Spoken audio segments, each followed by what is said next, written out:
Hello everyone, কি অবস্থা সবার? তো আমরা লাস্ট ক্লাসগুলোতে কানেক্টর কিভাবে করতে হয়, রুলস গুলা, শর্টকাট টেকনিক গুলা আলোচনা করছিলাম। আজকে আমরা রাজশাহী বোর্ড 2024-এ আসা কানেক্টর সলভ করার চেষ্টা করব। তো প্রথমে যদি আমরা দেখি, Facebook is a social media dash is very popular dash it provides the users with various information. আচ্ছা, প্রথম লাইনটা যদি দেখি, Facebook is a social medium. Facebook হচ্ছে একটা সোশ্যাল মিডিয়াম যেটা কিনা খুবই popular. Which is very popular, এই নাম্বার আনসার কি হবে? Which. Which is very popular. এখন আমরা এখানে একটা ট্রিক শিখছিলাম কি, যদি গ্যাপের পর ভার্ব থাকে, কি থাকে? ভার্ব থাকে, সেক্ষেত্রে আমরা ওই গ্যাপে হয় হু দিব অথবা হুইচ দিব। ব্যক্তি বুঝালে হু, বস্তু বুঝালে হুইচ। যেহেতু এখানে ফেসবুক নিয়ে আলোচনা করা আছে, কি নিয়ে?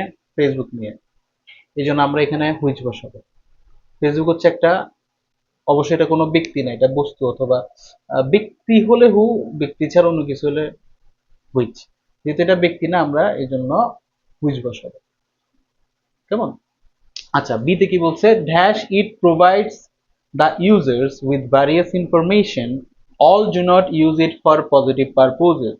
যদিও এটা ইউজারদেরকে প্রোভাইড করে, অর্থাৎ যোগান দেয়, ভ্যারিয়াস ইনফরমেশন, অনেক তথ্যর যোগান দেয়, all do not use it positive for positive purposes, সবাই এটি ভালো উদ্দেশ্যে ব্যবহার করে না। এখন এখানে বি এর যে আনসার সেটা হবে, বি এর আনসার হবে দো। কি হবে? দো। কেমন? যদিও ফেসবুক অনেক ধরনের ইনফরমেশন প্রোভাইড করে, সবাই এটি ভালো উদ্দেশ্যে ব্যবহার করে না। এখন এখানে দো ব্যবহার হয়েছে। এটাও আমরা একটা রুলে শিখছিলাম যে যদি গ্যাপের পর দুইটা বাক্য থাকে কমা দিয়ে, মোস্ট অফ দ্য কেসে দো হয়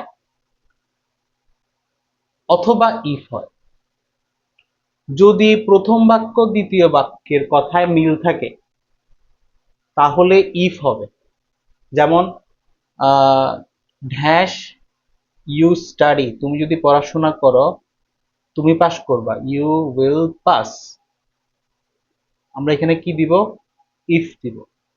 কিন্তু এমন যদি হয় প্রথম কথা আর পরের কথা মিল নাই, যদি এখানে লেখা হয় you study you will fail, মিল নাই, তখন আমরা দিব দো। যদিও তুমি পড়াশোনা করো তুমি ফেল করবা। মিল থাকলে ইফ, মিল না থাকলে দো। এখন এখানে গ্যাপের পর দুইটা বাক্য দেয়া আছে। ফেসবুক আমাদেরকে অনেক ধরনের ইনফরমেশন দেয়, আমাদের উচিত ছিল এগুলা ভালো উদ্দেশ্যে ব্যবহার করা। বাট এখানে লিখছে উই ডু নট বা all do not use it for positive purpose, তাহলে প্রথম বাক্যের সাথে দ্বিতীয় বাক্যের মিল নাই, এই জন্য আমরা এখানে দো বসাবো। ক্লিয়ার? আচ্ছা, যদি থার্ড লাইন দেখি, many Facebook users has some of youngsters sometimes use whimsically, which creates dash misunderstanding dash destroys social peace and order. Many Facebook users, অনেক ফেসবুক ইউজার্স, বিশেষ করে স্পেশালি সাম অফ ইয়ংস্টার্স, বিশেষ করে যাদের বয়স একটু কম, তাহলে সি নাম্বারের আনসার কি হবে? স্পেশালি। এটাতে কোনো ট্রিক নেই, সবসময় ট্রিক ইউজ করা যাবে না, বুঝে বুঝে করতে হবে। মাঝে মধ্যে আমরা একটা দুইটা আমরা যে ট্রিকগুলো শিখছি সেখান থেকে কমন পাবো। তো সি তে কি হবে? স্পেশালি। বিশেষ করে some of youngsters sometimes use it whimsically, এটি বেপরোয়াভাবে ইউজ করে, হুইচ ক্রিয়েট, যেটি তৈরি করে, দুইটা জিনিস তৈরি করে, মিসআন্ডারস্ট্যান্ডিং,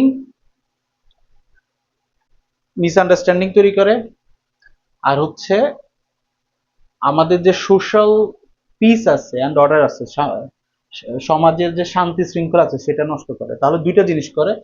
এক্ষেত্রে আমরা কি দিব?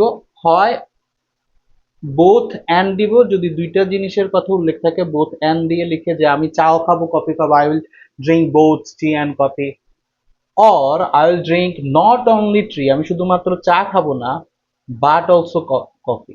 এরকম ক্ষেত্রে আমরা নট অনলি বাট অলসো দিব অথবা বোথ অ্যান্ড দিব যদি দুইটা গ্যাপ থাকে।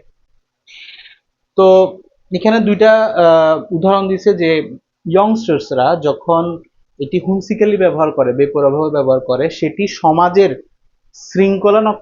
শৃঙ্খলা, শান্তি শৃঙ্খলা নষ্ট করে এবং মিস আন্ডারস্ট্যান্ডিং তৈরি করে, which creates not only not only misunderstanding but also destroys social peace and order. শুধুমাত্র মিসআন্ডারস্ট্যান্ডিং তৈরি করে না, এটি সোশ্যাল পিস অ্যান্ড অর্ডার নষ্ট করে। Thank you.